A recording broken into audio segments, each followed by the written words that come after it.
syndicaliste, candidat à la présidence de la République pour le nouveau parti anticapitaliste. Je ne suis pas un professionnel de la politique, dites-vous. Enfin, ça fait quand même quoi? C'est la troisième fois que vous êtes candidat à la présidentielle? Ouais. Troisième fois. Ouais. Pas professionnel, mais presque. Hein. Oui. Nous, on dirait plutôt professionnel du militantisme. Professionnel du militantisme. C'est quand même une mission militante. Bon. Parlons du Covid, Philippe Poutou. Passe vaccinal, vous êtes pour ou contre? On est contre. Vous êtes contre le pass vaccinal? Contre le pass vaccinal, contre l'obligation de vacciner. Alors c'est vrai que c'est pas forcément facile à gérer parce qu'on est pour la vaccination. En fait, on serait pour.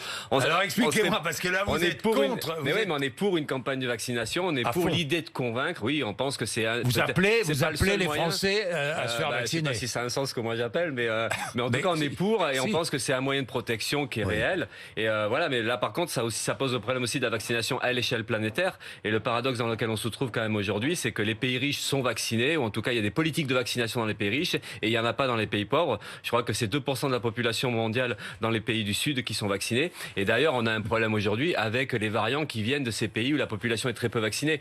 Donc il y a aussi ce problème, cette incohérence qu'on critique, c'est qu'il faudrait une planification de la vaccination à l'échelle planétaire, et ça suppose la levée des brevets, et donc s'attaquer à un truc qui est quand même assez scandaleux, c'est les profits de l'industrie pharmaceutique. Ça représente donc 10% pour Pfizer. Nous, on pense qu'il faut socialiser l'industrie pharmaceutique et lever les brevets, et de manière à ce que justement il puisse y avoir une vraie politique de vaccination de la planète entière. Vous êtes vacciné? Mais on est contre, oui, bien sûr.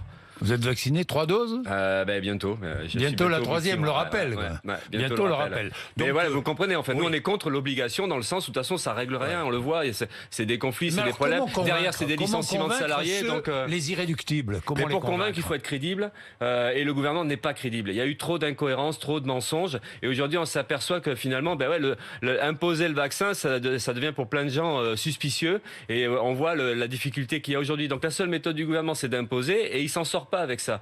Et l'autre incohérence aussi, nous on pense qu'est fondamentale, c'est comment on peut faire face à une crise sanitaire sans poser le problème de développer le système hospitalier, le système de santé, mettre des dispensaires de santé dans les quartiers, embaucher, former, et voilà, on peut pas se contenter d'un pour embaucher. Bien sûr, mais là ça fait 1 an et demi que la crise sanitaire a commencé, et on s'aperçoit qu'un an et demi après, il y a des lits qui sont encore supprimés, et les moyens sont pas donnés. Donc voilà, il y a quand même une politique de santé publique qu'il faudrait faire, et c'est pas fait. Et du coup, ces incohérences-là, elles provoquent de la méfiance, et il devient difficile de convaincre, et c'est la méthode à coup de force. Et ça, c'est pas bon.